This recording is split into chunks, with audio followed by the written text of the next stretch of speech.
YouTube? Welcome back to another video. So in today's video, I'm actually gonna jump back into my workout. Obviously, if you watched my last video, you know about a week or so ago, what was it? Yeah, not this past Monday, but the previous Monday, I was in the hospital for pneumonia. So I'm recovering. I took a whole week off. I did start working out again on Tuesday. I did very light cardio because I'm not rushing back. All I did on Tuesday was I walked 10 minutes, I jogged 10 minutes. It was a very light jog. It was more like a skip or a walk with a little skip to it. It wasn't very joggy like. And then I walked another 10 minutes. On Wednesday, I walked 15 minutes and then jogged 15 minutes. So my cardio, I've been keeping it super low. What I'm doing this morning is I'm actually gonna go outside for the first time, run. I'm gonna try and get just 30 minutes of a very light jog. Again, I'm just trying to build up to what I was prior to being admitted to the hospital. So I'm not gonna push it. Again, I'm taking it very slow to get back. At the same time though, my race is on May 14th. So it's about a month away, a little like a month and a week away. So I do gotta train for that. It is a 3 mile, so it's a 5K with 20 obstacles, I believe.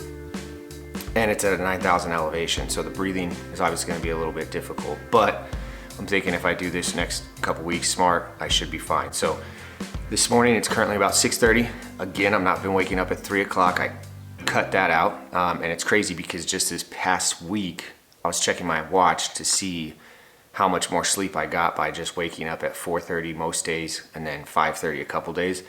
And in the past 6 days, I've got 12 more hours of sleep than what I did before I got admitted. So I think that 12 hours of sleep is gonna help me out. I'm gonna go do my 30 minutes of cardio, come back in, and then wait a couple hours, get a meal in me, and then I'll work out again. I have worked out twice this week, and then I'll show you guys what my new plan looks like moving forward, what my rest days look like, how many times a week I'm doing cardio, and how many times I'm lifting. So I already stretched, and honestly, just the stretching and the mobility kind of got me a little winded. So again, I'm not expecting much from this run, nothing crazy. I got my heart rate monitor on to make sure that my heart rate doesn't go through the roof, but it should be a pretty easy 30-minute run. So let's go down.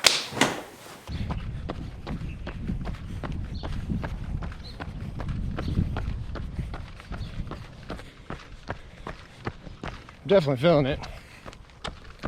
I'm at about 147 beats per minute, and I'm going super slow. So that says one thing. I'm only half a mile in. So, and my pace about 5 minutes and 27 seconds. So again, taking it very slow because your boy's feeling it. But look at this view.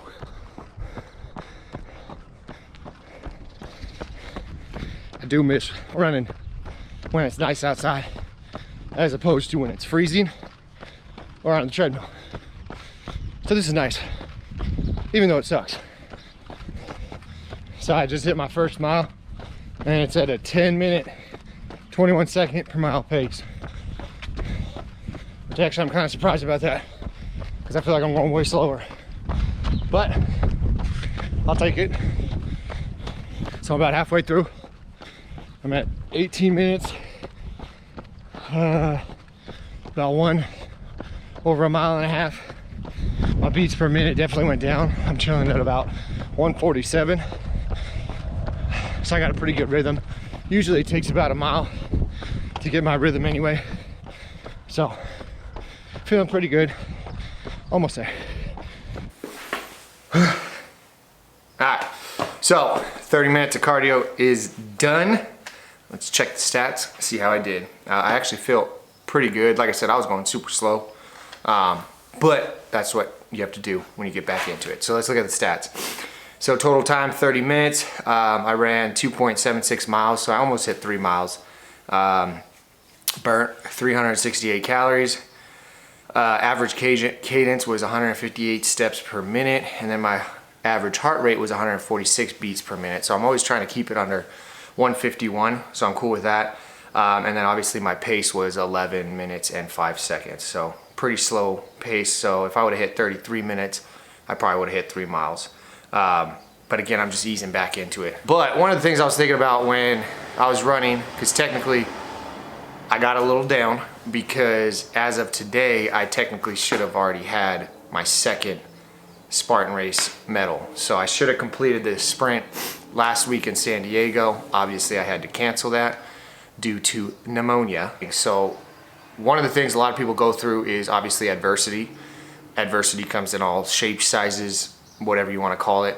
But ways that I choose to deal with adversity. And these are the things I used obviously when I was in the hospital, and then obviously not being able to complete my race. Because obviously I don't know how many times I'm going to say obviously, but my main goal was to complete the sprint last week in San Diego, and then on May 14th, complete the beast in Big Bear, and I would have had my trifecta. Now I won't have my trifecta until October 22nd. Some of the ways I deal with adversity. One of them, you got to find humor in it. And that's the hard part, right? When you're in the thick of it and you're going through it and your mind is feeding you the doom loop of everything sucks, my life sucks, why is this happening to me? Those are all the questions that you ask. Now when you ask yourself, why is this happening to me? Unfortunately, your mind, your voice is going to give you an answer, and that answer is going to be probably negative, because you're saying, why is this happening to me? Some of the answers that you may get, or some of the responses you may get, is because you did this, or because of bad things always happen to you. So that's like a doom loop. So one of the things I like to do, which I did while I was going through, last week, is find humor in it. For instance, when I was in the ambulance, that's not a very fun spot, and most people are, it's usually a bad if you're in there. You're not just taking joy rides. I tried to find humor in it. One of the things I did is, as I was laying there, I asked the gentleman next to me, I said, hey, could you turn on the siren? And he's like, no, I can't turn on the siren. And I was like, well, what would make you turn on the siren? And he's like, well, you probably would have to be bleeding out, or you would have to code, meaning you stop breathing. I said, okay. So if I shanked myself or held my breath, you would turn on the siren? And he's like, don't get any ideas. I said, all right. No, I'm just messing. I didn't do that. Actually, I did do that, but then I stopped it. He was like, don't be messing around. But I'm trying to find humor in it. I had a fever. I was having trouble breathing. That night was probably the worst night of it, because it took a while for them to give me the Tylenol IV, and I was burning up. I'm laying in bed. I can't get comfortable. I'm away from my family, and I start doing the doom loop.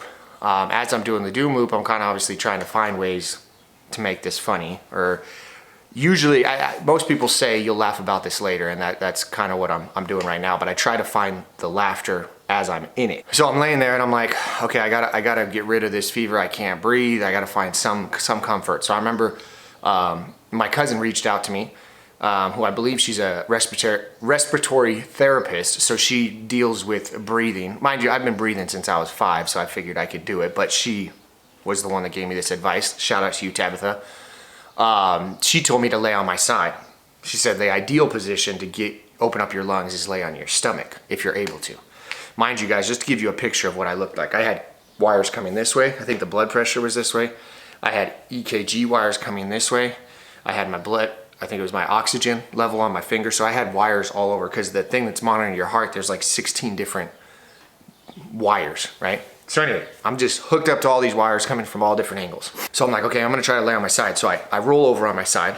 As I roll over on my side, I'm like, okay, I think I'm pulling some of these cords, like they don't really feel, and I still couldn't breathe. So I was like, all right, I gotta lay on my stomach. So I flip over on my stomach. Well, when I flipped over on my stomach, okay, I don't know if my cousin had it out for me, but when I flipped over on my stomach, the cords that were attached crossing all my bodies, instantly, I went like this. You know how you lay on your stomach, you kind of like that? As soon as I did that, cords went everywhere and just tightened. I felt it across my neck. I thought instantly I was gonna hang myself, choking to death, and I could not get out. So I was just like, okay, I gotta go back. So I went back, rolled back over on my stomach, tried to gain my breath. And as I'm laying there, I couldn't help but like kind of, not laugh, because I couldn't laugh, but I smiled, because I'm like, imagine if that was the way I went out. 31-year-old man hangs himself while laying down in a hospital bed. because that's what I thought was gonna happen when all those cords went right on my neck.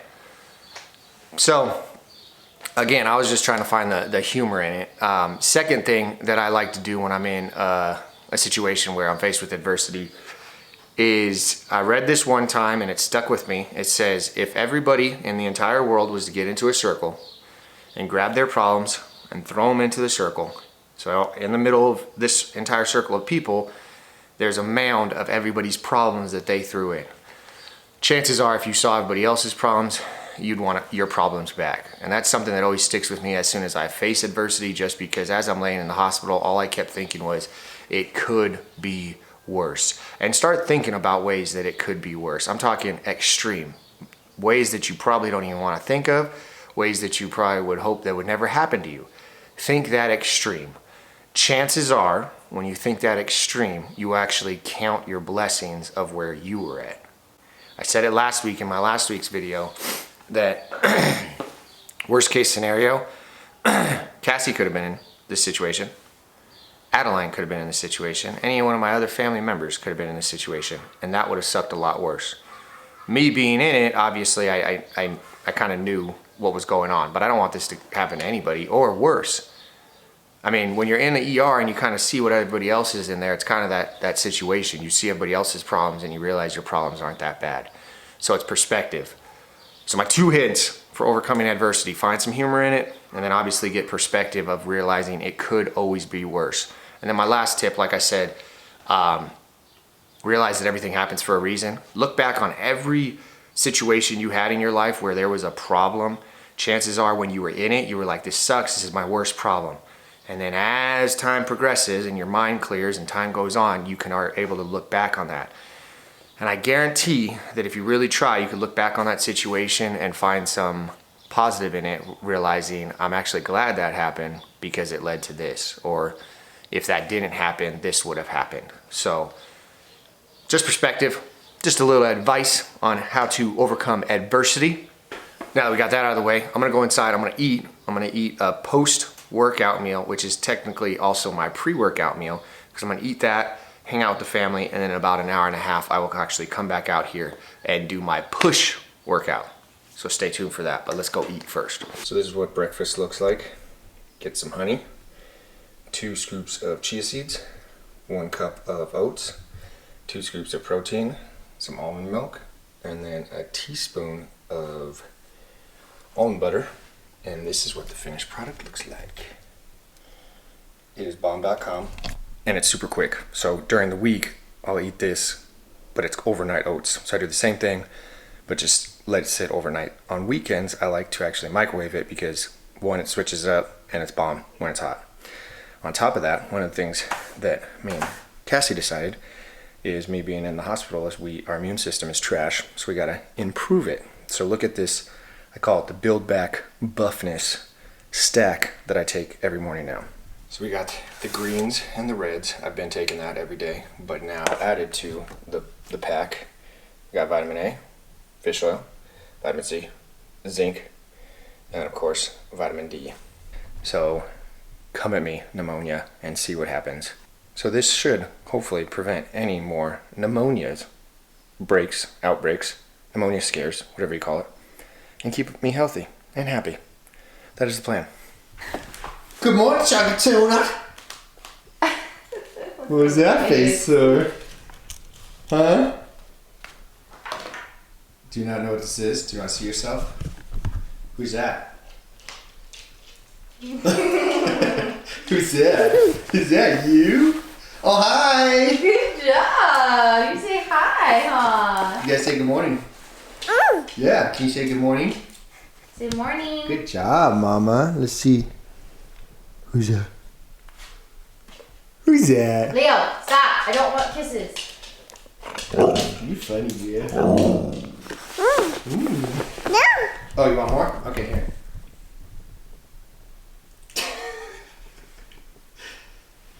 Look at I know. Hi. He said hi.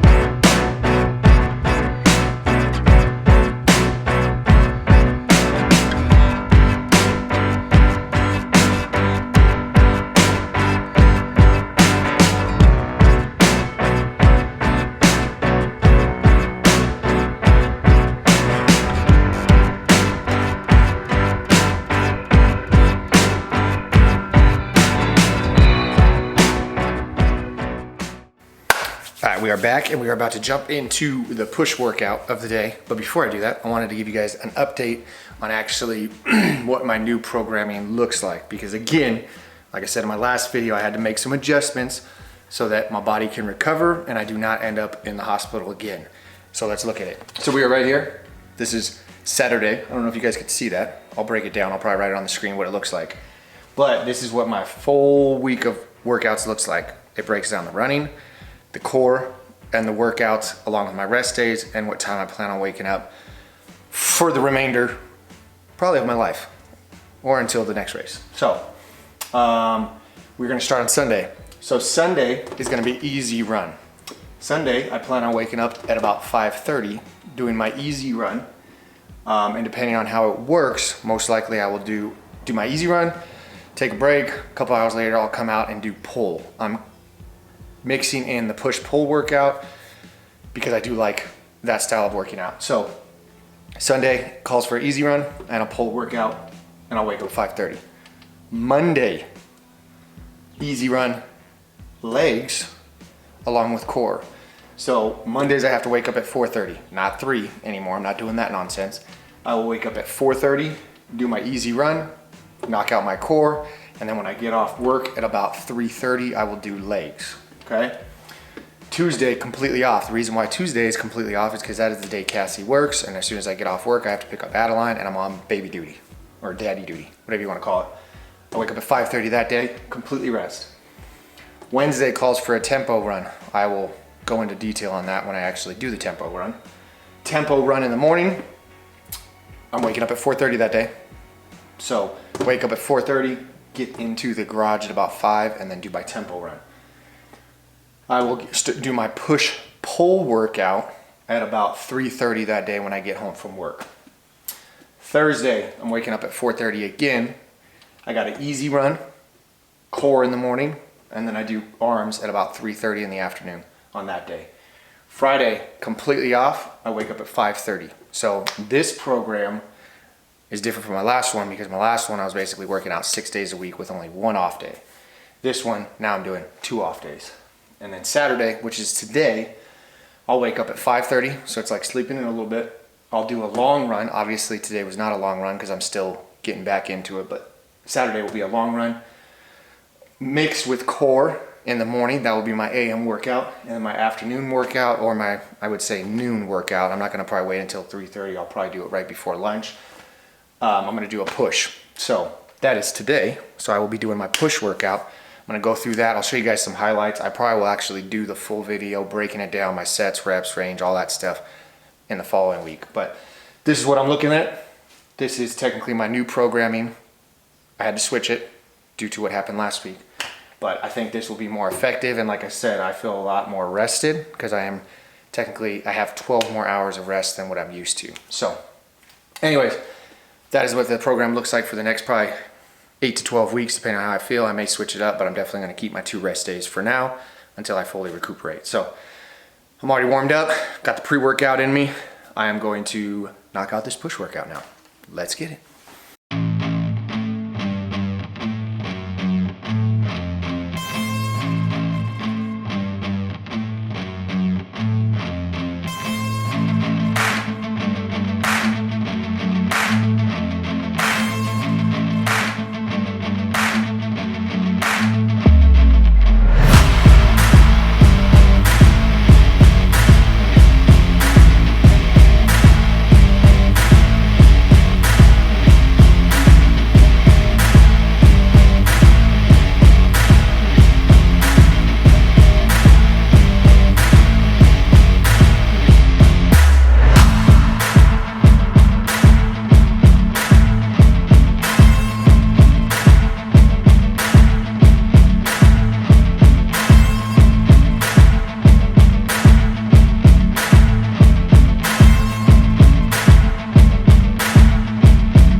wraps up today's push workout slash running workout slash third day back to working out.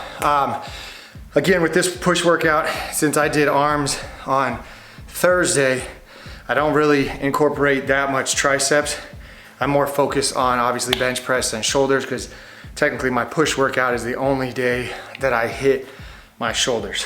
So I hit chest and triceps twice a week, so I only hit shoulders once. So today was basically predominantly bench press, shoulders, and then like 2 triceps to give my triceps a rest from Thursday. But anyway, I hope you guys enjoyed the video. Again, this is just getting back into the groove of things after I overcame the whole adversity with pneumonia and then my setback of not being able to run my race and then having to adjust everything. Comment below some adversity that you recently overcame and some tips that you use or that got you through that adversity. Share them with us. Obviously, everybody's going through adversity, so the more tips we can get, the more it helps out people. But anyway, that's it for today's video. You guys already know the motto: stay happy, stay healthy, and above all, don't be average. I'll catch you guys next time.